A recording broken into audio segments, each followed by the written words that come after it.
Green रुद्राक्ष ट्रस्टमध्ये आपलं स्वागत आहे. नमस्कार. ग्रीन रुद्राक्ष चॅरिटेबल ट्रस्टतर्फे मी तुम्हा सगळ्यांचं स्वागत करते. आज आपण एका खूप महत्त्वाच्या कायद्याबद्दल बोलणार आहोत, अगदी आपल्या भाषेत, सोप्या शब्दांमध्ये. हा कायदा आहे मानवी हक्क संरक्षण कायदा 1993. आमच्या ट्रस्टचा हाच प्रयत्न असतो की जे कायदे आहेत, जे आपले हक्क आहेत, ते प्रत्येकापर्यंत पोहोचावेत. कारण माहितीमध्ये खूप ताकद असते. चला तर मग ही ताकद मिळूया.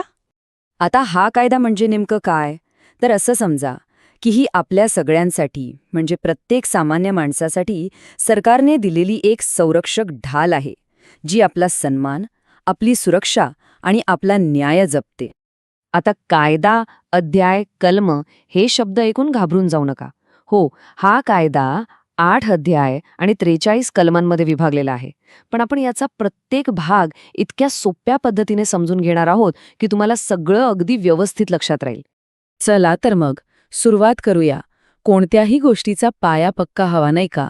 तसंच या कायद्याचा पाया आहे मानवी हक्क, ही संकल्पना. तर मग मानवी हक्क म्हणजे नेमकं काय, हेच आपल्याला पहिला अध्याय सांगतो. बघा, मानवी हक्क म्हणजे काही वेगळं नाहीये. आपल्याला माणूस म्हणून जन्माला आल्यामुळे जे हक्क मिळतात तेच हे हक्क आहेत.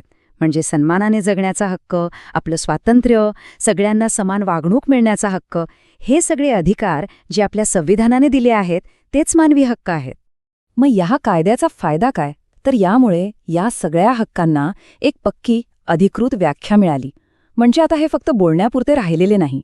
आणि ह्याच व्याख्येचा आधार घेऊन, ह्याच कायद्याच्या आधारावर आपल्यावर अन्याय झाल्यास आपण तक्रार करू शकतो. बरं, हक्क तर मिळाले, पण ते जपणार कोण? आपल्या हक्कांचं संरक्षण कोण करणार? तर त्यासाठीच कायद्याच्या अध्याय 2 आणि 5 मध्ये 2 महत्त्वाच्या संस्था नेमल्या आहेत. एक राष्ट्रीय पातळीवर आणि एक आपल्या राज्याच्या पातळीवर. त्यांना आयोग असं म्हणतात. आता या राष्ट्रीय आयोगामध्ये कोण लोक असतात माहितीये?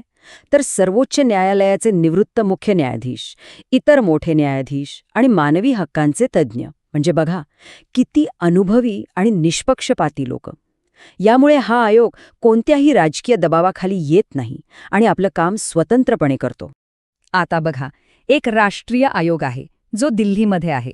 पण सगळ्यात चांगली गोष्ट म्हणजे प्रत्येक राज्यासाठी एक राज्य आयोग पण आहे. याचा आपल्याला काय फायदा?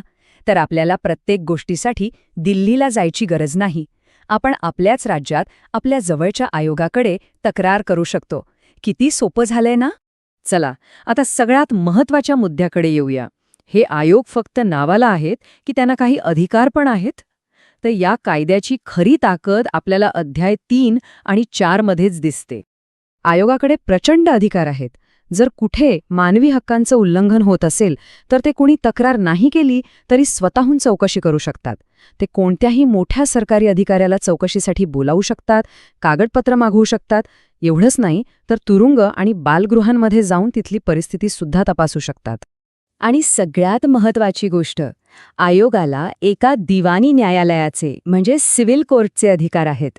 याचा अर्थ त्यांची चौकशी ही फक्त वरवरची नसते, तर ती खूप सखोल आणि प्रभावी असते.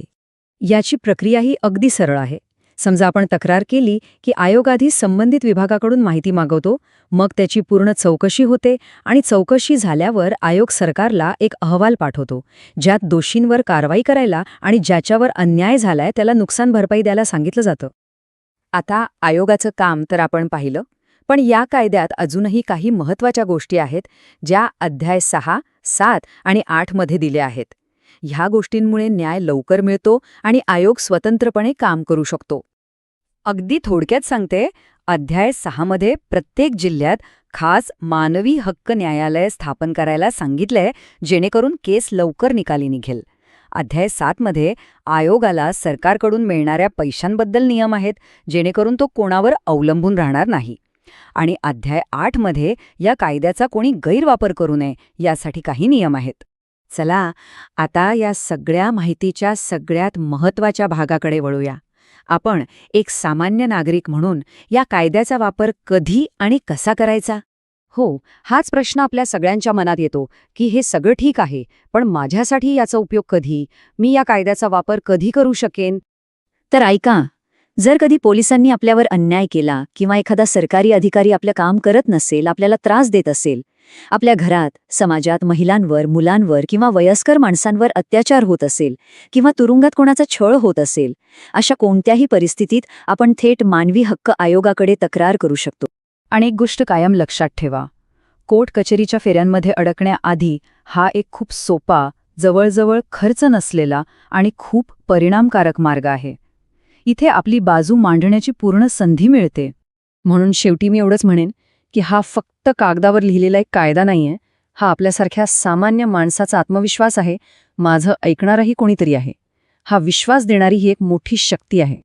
आणि लक्षात ठेवा, ग्रीन रुद्राक्ष चॅरिटेबल ट्रस्ट तुमच्या हक्कांसाठी आणि न्यायासाठी नेहमी तुमच्या सोबत आहे.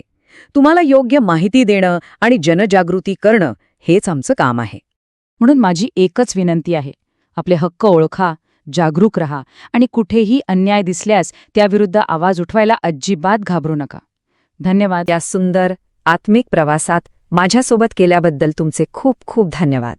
आणि हे ज्ञान आपल्यापर्यंत पोहोचवणाऱ्या ग्रीन रुद्राक्ष चॅरिटेबल ट्रस्टचे पुन्हा एकदा मनपूर्वक आभार. तुमचा दिवस शुभ असो.